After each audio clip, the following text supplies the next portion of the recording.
Bana nzambe mbote na bino. Naelaki bino message ya liboso awa na bai na bino ke soki oza na casque lisali te ekozala na yo pasi mpo kota okende na bokonzi ya okende na lola eza mpena pasi. Sikoyo naye koyebisa bino bana nzambe botika kolandaka batémoignage ya bandoki. Bandoki bayebi ke bino ba chrétien bobangaka bango.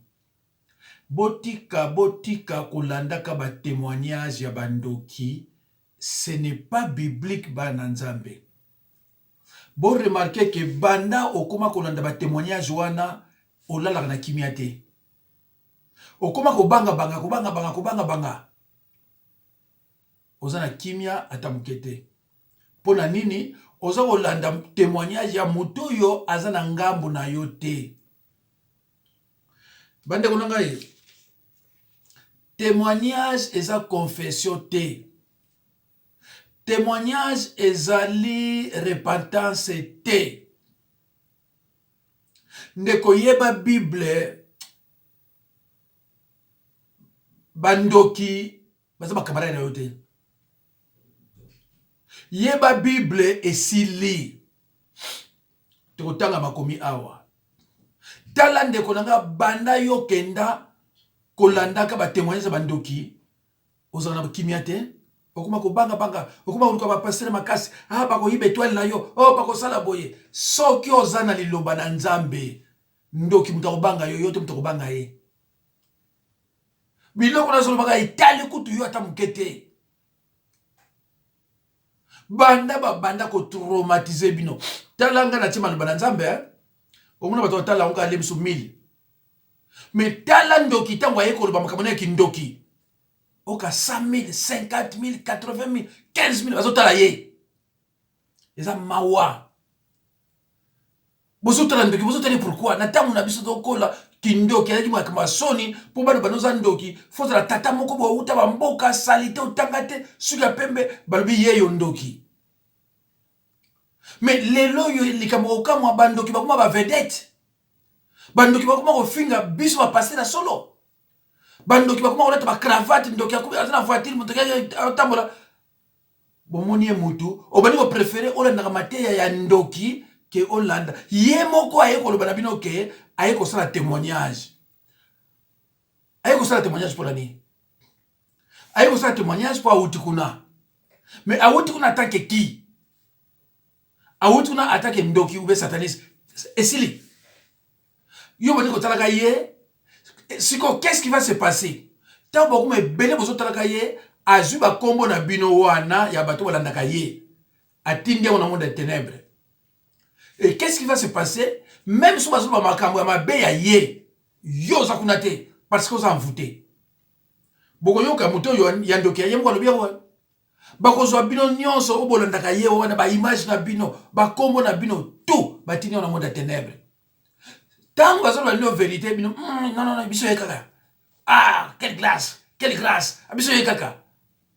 Akosa bino, bakosa kabino, nzamba lokotinga, nzamba lokotrane ndokite. Paul okuta bomaka bo biso Paul bomaka na ete. Baila bino mamate ya moko ya buzoba, banani baila kabino kotindi la bandoki moto, bango bandoki. Bible zolo na biso à moi la vengeance na Hébreux 10:30. Bango ba yola examen botinda moto la bandoki. Bando bana ko tinda moto e pa bandoki. Tala vina yo. Ndeko nanga toko yoka muke tata oyo tocha 4 minutes tocha 4 minutes to yoka ye bo yoka ba lokuta wazana na kati. To yoka. To sengi yo kono boy ko pesa mama na yo. Chaque dimanche ko bana ko pesa biso 1500 personnes. Et na bana ko pesa chaque dimanche 1500 personnes. Alors bina 1500 personnes. Papa parfait na zo sala eloko. Peto ko koma place oyo ko comprendre parce que au monde nazaki grand marabout na mboka oyo. Nazaki na ndako na Kinshasa, ndako na Brazzaville. Kuna nazo sala maraboutage, nazo sala maraboutage. Afrique mo matuzaki kami bale o bazaki puissant, ba marabout puissant. Moko na Sénégal comme na Ekebe, nanga maître Youssouf Kinshasa et Brazzaville. de deux nazalaki ambassadeur à sorcier sur Afrique centrale nazo pumbwa papa nazalaki ndoki nazo pumbwa nani n'avion ba avion zakuna mine bato basalaka erreur ndoki wana akwei kuna essence esi lokuta essence te essence yango basombaka yango na station nini kuna tozopumbwa na bolanda okoma place yango tozopumbwa na poso ya nguba tozopumbwa na lindalala tozopumbwa na etoko lakisanga reservoir ya essence esika ezali soki omoni ndoki akwei bakuti libanda cela veut dire akende kotraverse na ndako ya bato basalaka priere na butu parce que soki moto azosambela mingi na butu na ndako na ezaka na likonzi ya moto etobolaka plafond na batol ekei bokomona suka te maintenant ndoki asala erreur ya kotraverse wana likonzi ya moto ependaka eza ema ebloke ye tina ntongo bakuta ye wana c'est pourquoi nayebisaka bato olingi osala makambo ya minene olingi osala stable olingi osala moto monene priere ya butu eleki priere ya moi na efficacité sambela na butu yo vivant yango oh papa sinauti kuna 22 ans ntango nazalaki ambassadeur ya basorcier nyonso ya Afrique centrale mpona kokaptire bato na 1500 personnes il suffit napesa kaka ordre na Afrique centrale représentant ya kuna il faut pesanga autant yo pesanga autant yo pesanga autant et na bana kokopere mingi na baeglise satanique eza na ville ya Kinshasa église satanique oui eza pe na Brazzaville eza pe na monde entier nakeka komona représentant na ndeti oyo l'église ndeti ezala na limité oki osoli na paster wana oui paster wana apesi oso bandimi oui nazoyeba jour moko nake komona bana bato basambelaka epa na ye oui bango bazwaka bango lokola bataba na bango meme po pasteur asala succès azwa mbongo akosakrifie nde bandimi nazoyeba un jour ekomi jeudi nombre wana nano ekoki te nake komona représentant moko aza na bato plein na église yango wapi Kinshasa Brazza eza pe partout presque monde entier nake komona ye awa na Kinshasa na commune papa bakomine nyonso bazali ok nake komona ye na tuni balobi no aza na Brazzaville nabengi ye wana ntango ya baseletel omoni baappareil ya minene wana telecel oui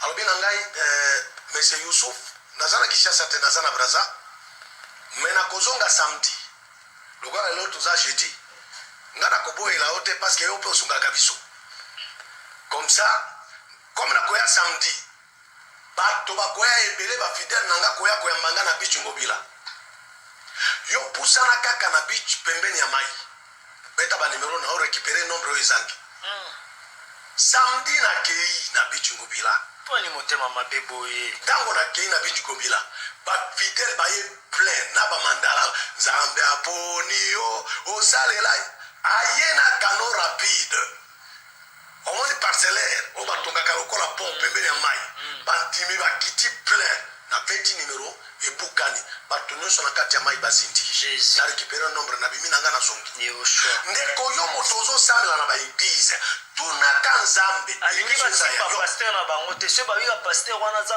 milimo mabe aza boye oyebi ezalaka nini ezalaka nini bakangaka batekaka bafidele nyonso wana na monde ya ténèbre ata amoni mabe paster azobima na basi azomela masanga aza koescroke ye aza deja mokangami na monde ya ténèbre akondima yango te bakosupporte ye kaka voilà bandeko eloko na nini besoin bino boyoka yango wana eloko na nini besoin boyoka yango wana même soki biso tozo koyebisa yo ke oyo aza moto ya misala oyo nzambe alokoti ye te aza nano kuna me lokola bazwa bino batinda bino deja na monde ya ténèbre bamvuta bino bakoki koloba ngakaka ye aokenda wapi eza grâce quelle grâce yo ozosepela oyoki est ce que boyoki balokuta eza pa tata oyo ndeko nanga alobi lukola yo boy ko pesa nga mama na yo dimanche ko pesa 1500 personnes 1500 personnes ozongwa alobi makabebele soki obenga na téléphone so lobi kaka oui même oza mwasi libala ko mwasi nanga ngai combien de fois ba benga nga na loba oui et ça ezongi na bango combien de fois ndeko na ngai linga liloba okomona bateau yo ce sont des fouteurs de merde azolo bana ko tango na zalaka mais non il est là à cette confession il est là ce n'est pas que on a zalaka azakuna bandi konanga il est là-bas alors bien zalaka ndoki ah mais non aka ndoki te aki sataniste il y a une différence entre ndoki na sataniste biloko ya senga wana ndoki senga wango te sataniste to senga wango ndoki basenga kaye mutu moko mutu de pasaza mutu pamba sataniste ndem to senga kaye 10 personnes plus de 15 yango bokoka ifonge sataniste basenga 48 personnes basenga bako batu kite mais tango bali bazo lobana yo bandiko kapsa ngaya ngaza musala nzambe tango nazo lobana okay mutu oyo azakuna yo zo ndimela kate pourquoi bon tala mutu bomoni mutu oyo il se prépare déjà bokoyo ka karate comme pasteur il se prépare hein tango nazo lobana yo soko sambila ka na butu ndoki aleki kuna ndoki na fakoya c'est du mensonge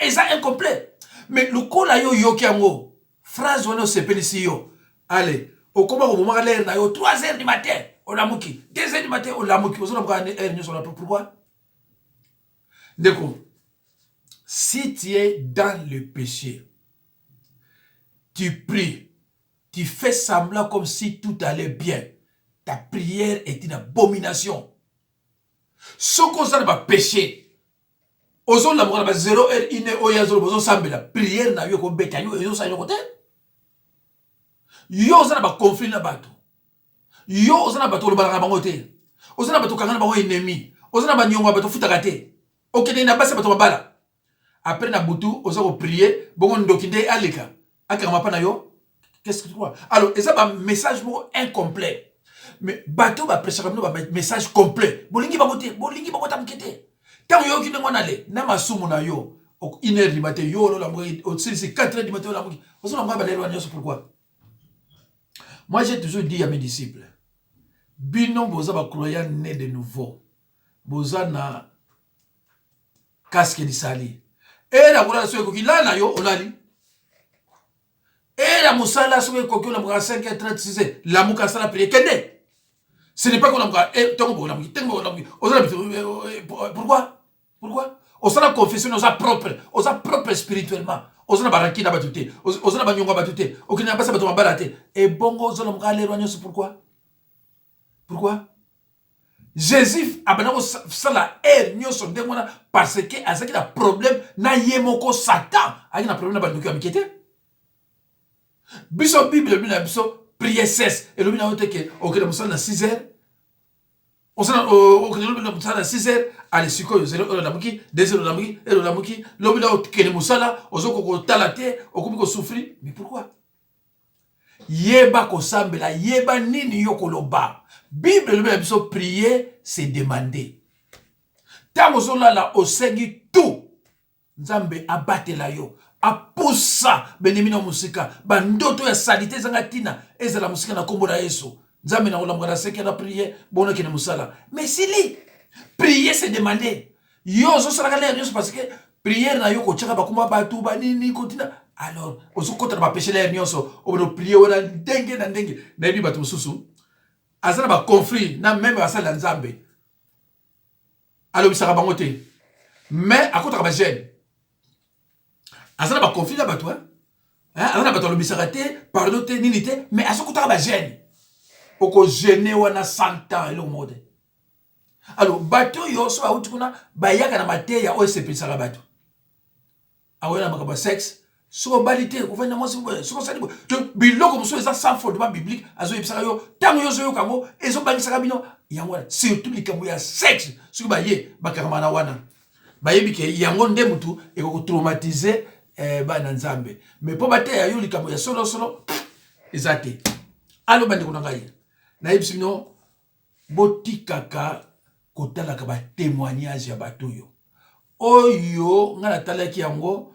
mpo na ntango bazoloba na bia na basi na mozwaka mwa eloko awa eloko yango yango nazwi yo soki otalaka mateya ya ndoki ya nakoloba bino eloko moko tala Roger Baka bavi na ye tala Jean-François Ifongi bavi na ye tala oyo nani oyo akomeli tikutali boma nani Dailes tala bavi na ye tala Marcelo ndeko bato wana nyonso nga na tangi oyo nyonso boyo nga na tangi nakovandisa bango wana nazo koenseigner bango parole mais tala bavi na nga tala bavi na bango elobi na bino eloko te mais parce que baza bato ya monde ya ténèbre bamvutaka bandimi bokoki koloba nyonso rien omonaki oyo akufa nani mama olangi omonaki popularité yaki nango mais est-ce que ezaki ya nzambe donc mutu nyonso oyo aza ya nzambe te popularité ya kosakana te elika mosusu tala bato na tangi omonaki banda oyeba bango babelaka te nazopesa bino kama basigne kama belema banda oyeba bango babelaka te jamais oyo koko il faut que abelaki oh nani oyo Baka oh babelaka te oyi pour babelaka te sata pesa bango le biso 5 ans obela te 10 ans obela te 20 ans obela te parce que osala mosala moko malamu ya kobungisa bana na nzambe ndeko nanga panzela nga video oyo soko olingi koyoka soko mpo olingi na yo te fanda na séjour de mort omona nga te mais nga devoir na nga natia bino na nzela est-ce que bilembo na pesi bino talango bato wana nga mukolo mosusu surpris awa pa ambulance eko zwanga naza na papier ngo kombe lekeke kosala te ambulance eko zwanga na ke nzambe alibere nga basali ba examen to bamoni eloko moko te na ba 16 ba libere nga na zongi mais naza na kombala ya nyonso mpona nini mpona azoteya liloba ya solo nazo kofaire comprendre bana nzambe nauta koteya makaba séjour de mort awa mikolo elitoleka mais nazo bataki moko mais bandimandima ito susu te na oteya liloba nazo bataki ya kosakana te nateya envoûtement nazo bataki ya kosakana te nateya malédiction bato wana nyonso natangeli yo tala bango so bateyaka amour bato wana nyonso natangeli yo tala bango so bateyaka amour ndeko nanga biloko nga zoloba soki echange yo te eza mawa makambo nga nazoloba na yo soki echange yo te ndeko eza mawa bato wana soko natangi mutu moko akodélivre aza te o balanda ko na bambwa o balanda ko na butu o bandoto babe bato wana natangi mutu akodélivre aza te parce que bango baza na casque d'isalité bakodélivre ndeni mutu aza na casque d'isalité kozwa na molimo santu te bakodélivre ndeni na monde ya ténèbre casque d'isalité akuna te na monde ya ténèbre Saint-Esprit akuna te. Ils sont dans les mensonges. Ndeko so mona nazo ba makaba nzambe omona mutu moko atie mateya atie ko mateya mabe yeba directement zo ko mona tiango de côté c'est un sorcier omona moko solo atie so mateya kaka ya ko ya a contredire yeba que c'est un sorcier sta bota la kaka tango na bote aussi la tala kam to atie mateya commenter na mabe zo ko mona bomba o quelque part o mona su moko mususu il est dans la sorcellerie ndeko ya lobio tango azaki sorcier ndeko il y a une différence entre sorcier et sataniste. Sataniste aza ministre ya Satan, c'est tout comme ngaza ministre nzambe. Sorcier azam tu pamba, sorcier azam tu pamba na monde ténèbres. Kuta aoteka ba asokula ka ba baba ko papa. Sorcier tu pamba, mais bango baza batu akoka na quartier mo mimba mutako bala zate. Ba sataniste, baza na pouvoir, puissance mo osakanate. Mais biso vina biso eza entre les mains du tout puissant. Nga bunsanga ko bele batu. Combien de fois ba bunsanga? Yo mwana nzambe bazo bunso na 500 doki. Yo so ka seke mutazo bunsanga ka ndoki moko ya famille non. Bayo baza bato ba simba na boye on a 500 bazo bunisaka yo moko mais bazo ko bomba la moko te et surtout sur na casque c'est ba ko kate ndeko nanga linga liloba oko sepela alo bandeko nanga toka tokota na nini na liloba na nzambe tokotanga liboso Luc 6 47 à 48 mi bale wana voilà Marc Luc combien Luc 6 Luc 6, 47 à 48. 8, 7. Voilà. Luc 6, voilà. 47, voilà, 47. Oh. Balobi bo 47 balobi bo. Moto nyonso oyo aye epai na nga pe ayoki maloba na nga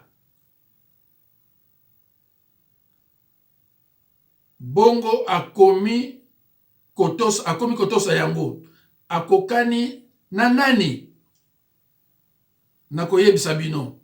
48 akokani na moto moko oyo atongaki ndako atimolaki libulu ya molai ti akutani na mabanga bongo abandaki kotonga na tango ya mbula mai etondi ebeti na ndako wana kasi eningisi yango te pamba te batongaki yango malamu.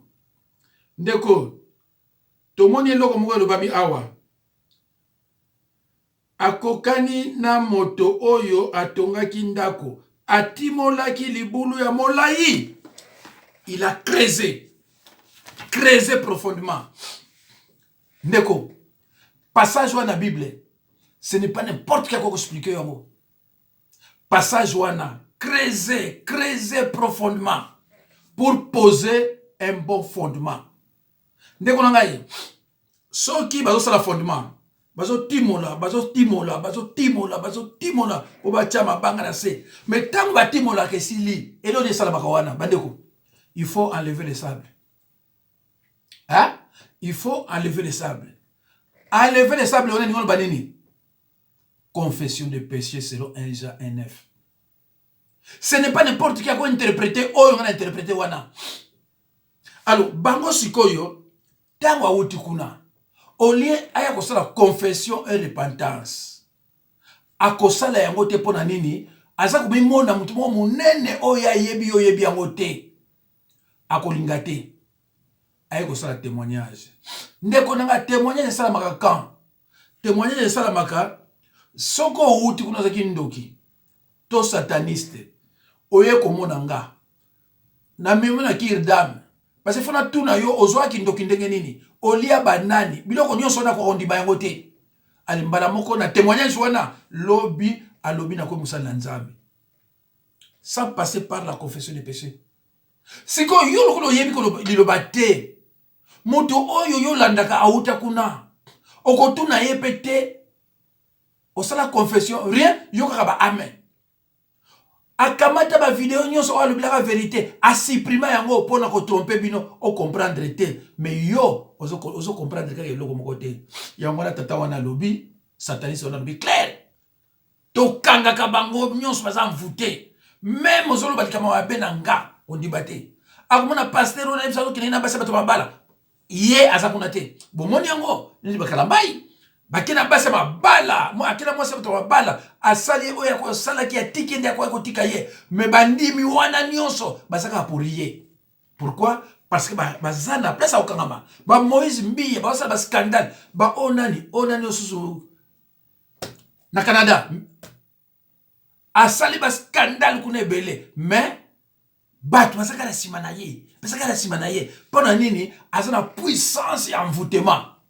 Ndeko nanga soko la vidéo oyo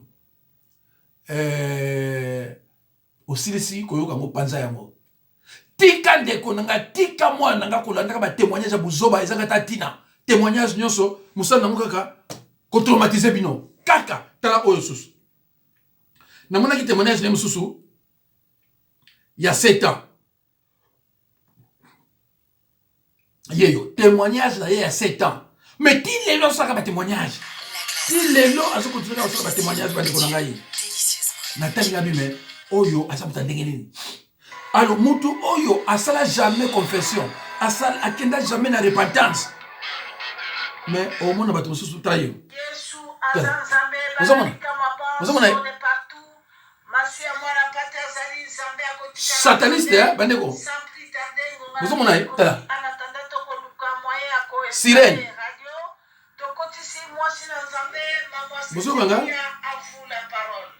banda a banda et si la raté ba témoignage na ya kolobaka et l'équipe plus de 10 ans ko traumatiser bato. Alors mutu ya boye mukoni mona kokoyo aza malade mukoni mona kokoyo akoma malade bobi age na faut les gars ba soi-disant asa les cas au kala mona yi malade ba sharufa mona mona malade parce que ezana biloko ndeko ba koyebisa yo te yo moko so talaka lobi ndeko nanga soko monika ba mutu aya ko sala témoignage o ngai nzamba lokota ngai kolanda ke sosuté ndeko nzamba est-ce que nzamba sa lokota satan nzamba lokota satan te pour ani voilà alors bandeko ngai totangi na Luc 6 totanga na Matthieu 7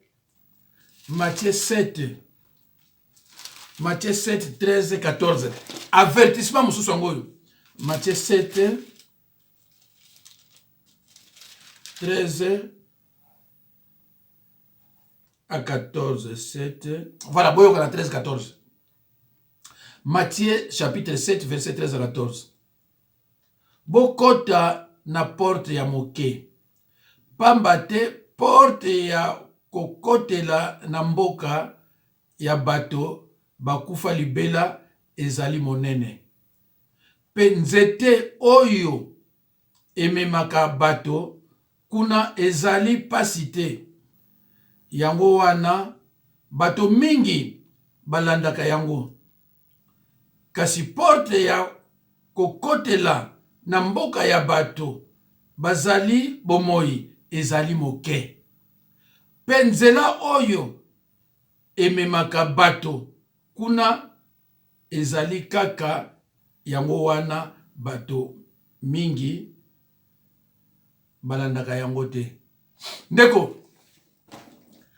soko moni mutu pasteur azoko teya ba vie na ye yamaka banza moka 1000 2000 après 3 à 4 mona baleko ba 3000 ba 4000 to ekomi 4000 na 2 jours 3 jours mais tala mutu oyo aya na kombo ya nzambe so moni atika eloko ba yamaka banzambe alobeza yamaka banzambe eleki 6000 10000 okumona kuna 15000 aza nzambe te aza nzambe te porte ya munene yango mtezo me bato na kufa zo tanga ona français tanga ona lingala parce que na otanga lingala bien te na Matthieu 7 13 14 mais nako tanga ngo peut-être na français nako tanga ngo bien Matthieu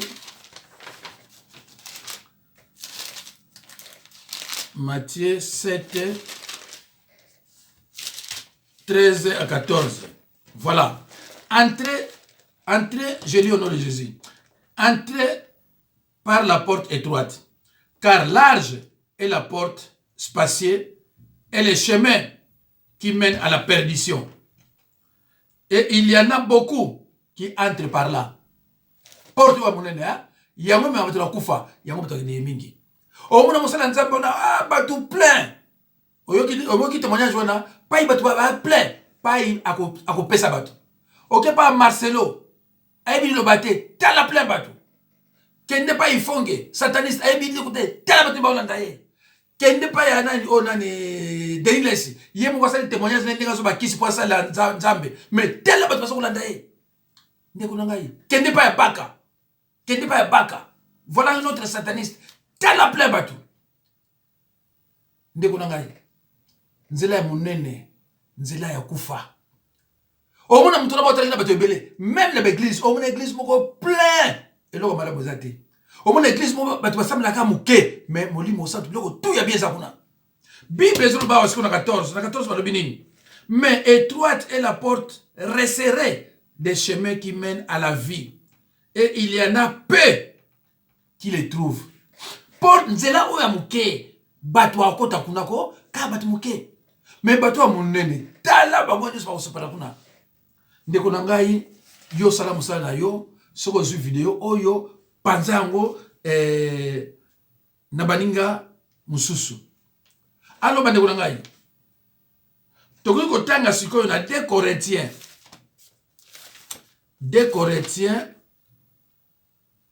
11 2 Corinthiens 11 2 Corinthiens 11, 13 à 15. 2 Corinthiens, oh là, dans un 1. Oh, 2 Corinthiens 11, 13 à 15.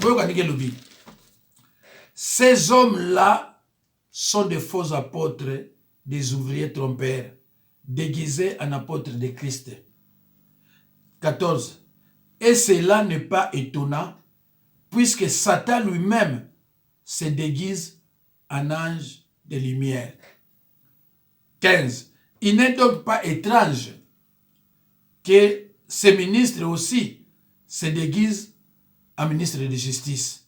Leur fin sera selon leurs œuvres. Pandikonangai, na bandi pour comprendre.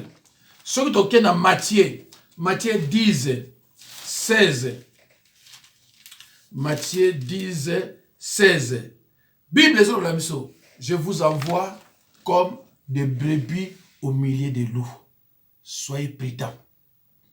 Batouana, ce sont des loups. Bible sur le banayo. Ba version na tie ezangaite. Mais ndenge ni yozo ndimila mutamukili, olo ndimila Bible. Ndenge ni yozo ndimila mutamukili, olo ndimila nzela yopona. Ndeko nangai. Tika kotalaka ba témoignage ya kindoki. Ekopesa yo kimiate.